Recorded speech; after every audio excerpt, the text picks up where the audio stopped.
इस वीडियो में हम गिफ्ट कार्ड की कॉन्फ़िगरेशन की फंक्शनैलिटी को एक्सप्लेन करेंगे। गिफ्ट कार्ड की कॉन्फ़िगरेशन के लिए मेन्यू में हम सेल, इसके अंदर गिफ्ट कार्ड का सब मेन्यू और इधर गिफ्ट कार्ड कॉन्फ़िगरेशन, जब इस लिंक को क्लिक करते हैं तो हमारे पास गिफ्ट कार्ड कॉन्फ़िगरेशन की स्क्रीन सामने आ जाती है।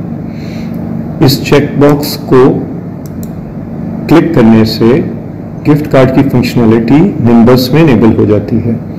यहाँ पर एक्सपायरी की भी ऑप्शन है। इसका मतलब है कि जो हम गिफ्ट कार्ड क्रिएट करेंगे क्या वो एक्सपायर भी होंगे या नहीं। अगर हम allow gift card to expire कर दें तो यहाँ पर हम मंथ्स और ईयर्स में दे सकते हैं। मिसाल के तौर पे मैं यहाँ पर 10 मंथ्स कर देता हूँ, तो इसका मतलब है कि जब भी गिफ्ट कार्ड पहली बार इशू होगा तो उसकी एक्सपायरी 10 महीने आगे की होगी, और जब भी गिफ्ट कार्ड को टॉप अप किया जाएगा तो उस वक्त भी उसकी एक्सपायरी उस टॉप अप डेट से 10 माह आगे चली जाएगी। अगर हम इसको ऑफ रखें तो इस सूरत में गिफ्ट कार्ड कभी एक्सपायर नहीं होगा।